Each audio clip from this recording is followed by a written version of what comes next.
नन्निया जिंदाबाद नरे नन्निया है जिंदाबाद नन्ना ला ला ला ला ला ला ला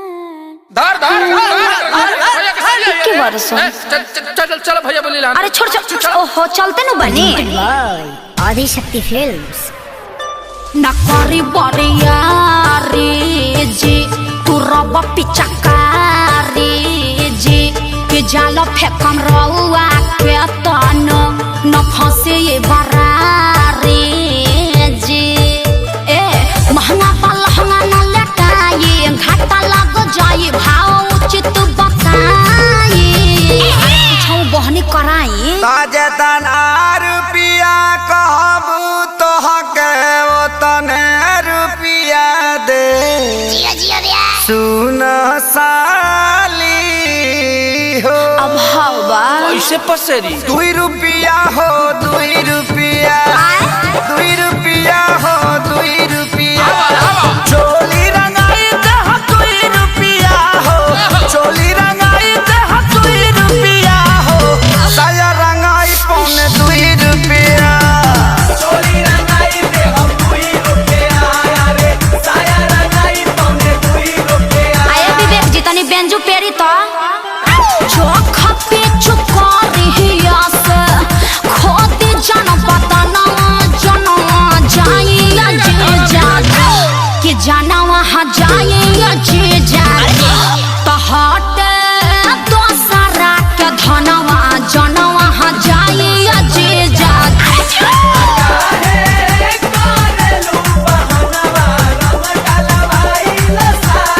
Come on ओह या हाय रे टके जवानी हजेजो अतना मोलाई करवाए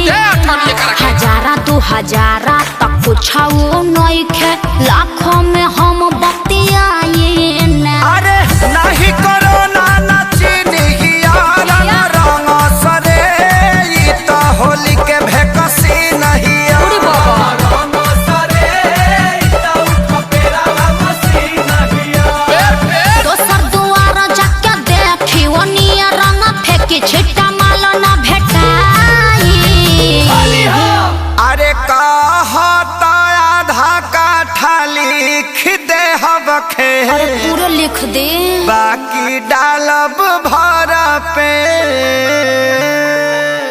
आरी खेत बेचवा बनबो का ब्यास तो तहार का जाता 2 रुपया हो 2 रुपया फिर उहे बात 2 रुपया हो 2 रुपया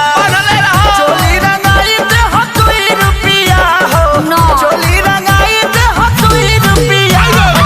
साया रंगाई पौने 2 रुपया चोली रंगाई दे हो 2 रुपया रे साया रंगाई पौने 2 रुपया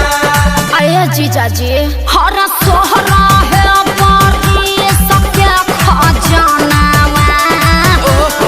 कर बहजी जहाँ तू ने हम अरे कौन पार्टी फेमस है एकरा बहन का बढ़िया देव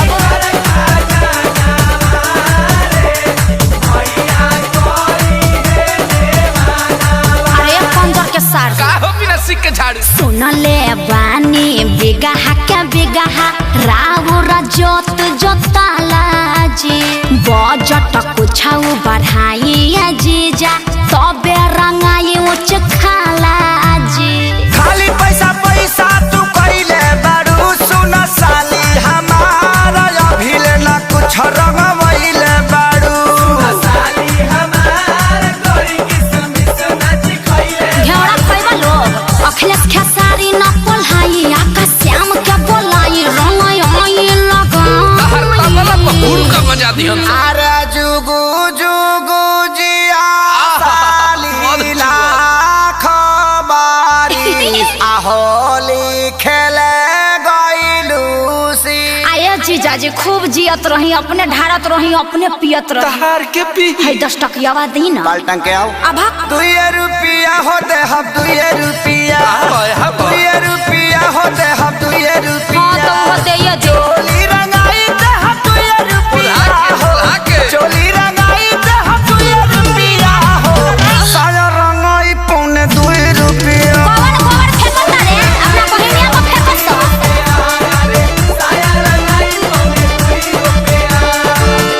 लहई चरनिया चोली किन के राज कर अपना हिट मशीन जीजा जी पर नाज कर।